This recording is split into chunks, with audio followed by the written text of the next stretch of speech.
getting closer and closer to a win. Did he just forget about his clock? Did he just play h4 without pressing the clock? Did he really? I think so.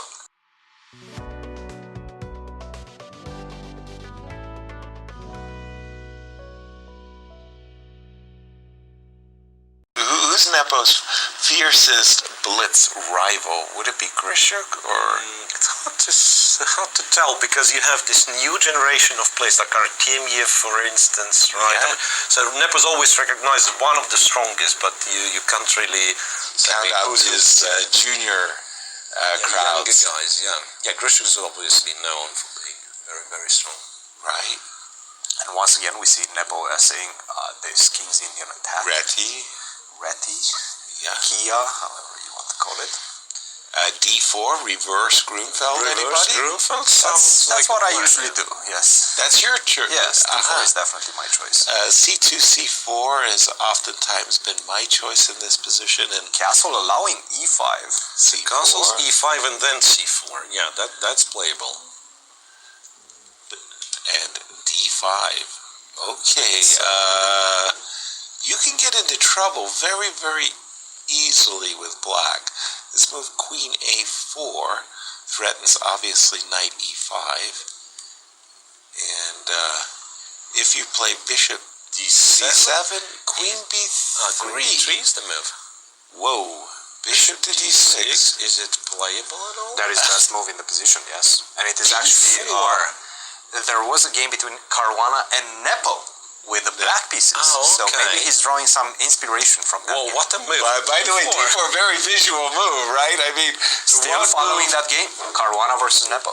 The one move you think you've stopped by putting your pawns on C5 and E5, and look at the world champion, Magnus, gripping his head like, what have I done? I've walked into some I'm trying crap. to remember the theory right now. And how did that game that you cited go after D4, Christian? Let's take a look. E takes D4. So I'm going to take Which on I D5, think is on the board right now. and then I'm going to take on D4. That is what he did. He took And on then D5, I have and then took on D4, and then we just an saw ambush, that exchange of knights, and then short castle for black. inviting Bishop takes C6, and so on. Yes. Right. And black seems to have enough compensation for the lost pawn in that position. Agreed with the two bishops here. Well, I don't really have a choice, do I? Other than knight takes D4. He doesn't feel like it. And he has done Doesn't it. have that much liberty. You have to win your pawn back. And also you have to take, otherwise knight takes C6 is rather unpleasant. And now castle sacrificing a pawn is what we expect. That was played by Nepo. Now, there's also the move queen to B6, just simply try to defend the pawn. That's an option as well. I see. The question is, what type of position do you want to play? Do you want to give up the pawn and play for the initiative, or do you want to potentially defend a strategically inferior position after queen B6? Personally, being the aggressive player that I am, I would sacrifice a pawn. And We all expected this, yeah, of course. Yeah. Of course, you're known for your fearless play. Yeah, Fearless absolutely. attacker. Dignity. At all times, that's been my motto. Rook D1, Bishop C5. That would be a funny. so probably you have to stay out of the D file with a move rook to E1. But Bishop C5 is not the end, right? No, you would by any have. means. Yeah, you may have to give up. But it's not only bishop to C5, but I think also bishop to Bishop E5. to E5 as well. Bishop yeah. Might be a bit more problematic. That's queen Right. A4 though. Okay, It's so a little bit scary. the Rook D1, Bishop C5. Oops, excuse me. Rook D1, Bishop C5, Queen A4 would allow Queen F6 and Queen F6. Yeah. maybe there's a Queen issue. F4 then, yeah. The problem with bishop to He played C5 rook is that E1, I rook do take E1. on D8 and then I go knight C3. And I think that allows me to develop all my pieces. Okay, but But bishop E5 might be a bit more problematic. okay, and very interestingly, Rook E1 came. And Best move in the position. Rook to B8 quickly, Knight C3. It's all about utilizing this bishop getting some kind of attack on the king's side. What do you... So far, he's not getting anywhere much of an attack. Yeah. Yeah, queen e7. Okay, so bishop f4 will return b2. But even then, white might be better. Agreed. Like exchange the bishops, rook takes b2, maybe go rook b1, then try to trade this active rook of black's. knight e4, bishop e3. Those seem to be the alternatives. Yeah. I just feel like b3 is too slow. Yeah, it does seem Bishop g5. Bishop g5. Okay, I like this one.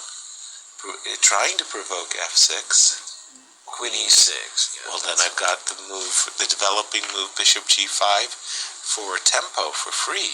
Yeah, but then once again, b2 is hanging, a7 is hanging. Still problems for both players, Christian. No, absolutely. This position is very complex. Black still has some initiative left in the position. You still have a lot of weaknesses to tend to. But if you manage to stabilize as white, well, that's going to be a pawn to the good. Exactly. Bishop f4. So maybe not instead anymore. of transposing, now rook takes b2 and restoring material balance in the position. Yeah, we could have had this position with the queen on e7. Instead, Nepo felt it was useful to lure the queen to e6. Maybe knight f3, knight e4. No, rook to d1. Just intimating he's ready to post up. At least from a practical perspective, it does feel like black has solved most of his issues in this game. Maybe even taking over the initiative right now with the material balance restored.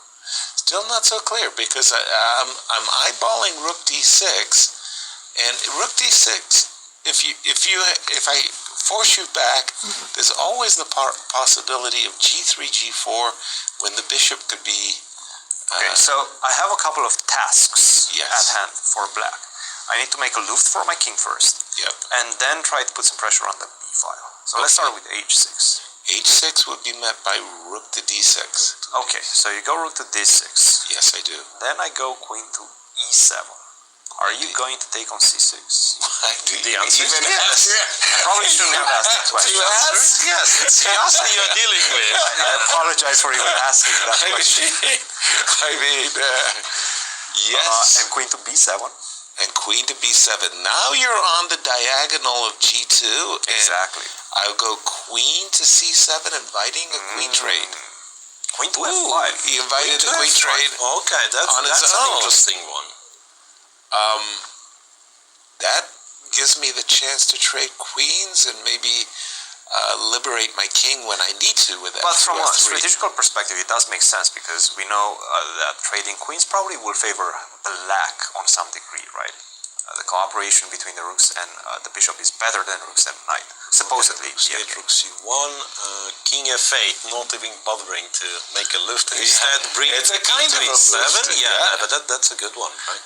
Exactly. I'm thinking white's king, f3, king f2 also needs a little liberation. Okay. By the way, the knight is actually Knight is a powerful piece. fabulously defending e2, a2, and blockading. Rook to c7, most likely coming on the board. We've seen it. Again, f3, king f2 would be my... So who do you guys prefer in this position? I have a slight preference for white. Really? Slight preference for white. Yeah, I mean, as long as the knight is stable on c3. That's it, yeah. And for the time being, it's unclear how black will be able to push it away. Exactly. And then it guards everything. It stops the c pawn, blocks physically the c pawn from running further right. It protects two weaknesses that white has. Right. The other thing that's kind of interesting, it's a little bit trappy. You have a pass pawn. When you push it to c4, your bishop actually ends up kind of like, why did you do that to me? And I think it's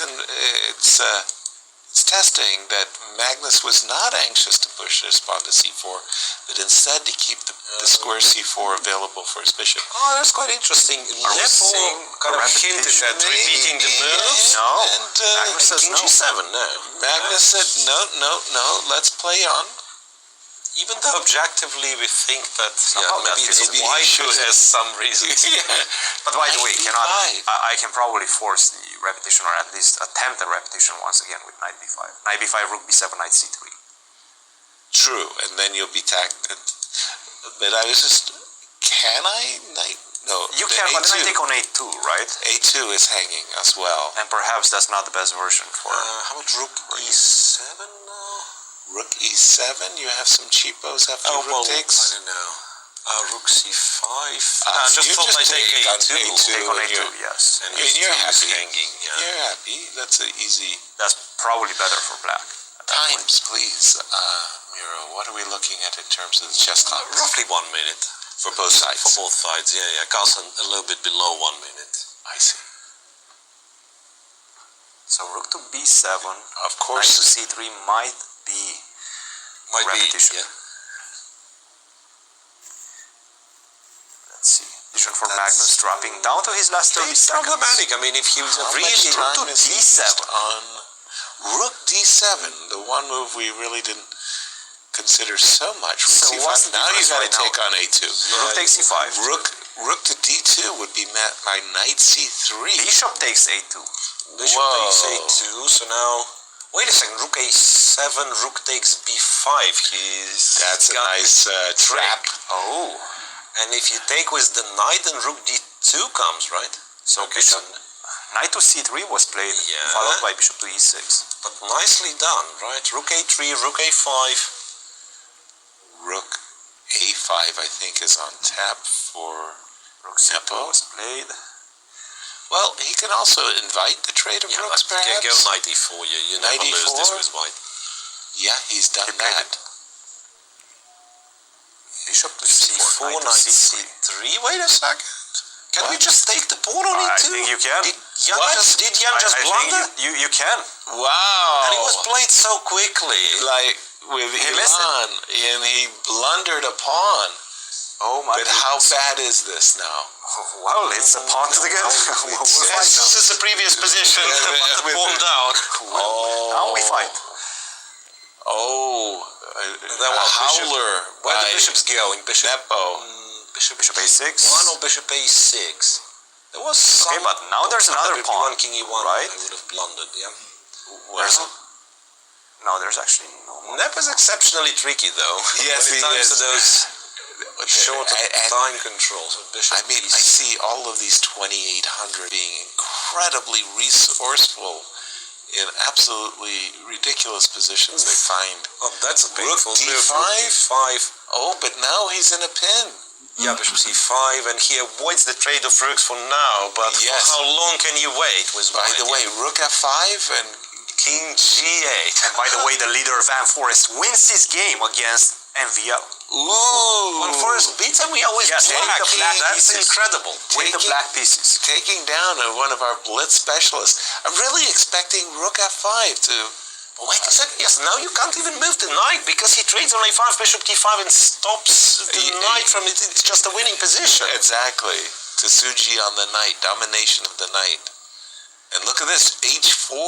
Ooh, very nice. Getting closer and closer to a win. Did he just forget about his clock? Did he just play h4 without pressing the clock? Did he really? I think so.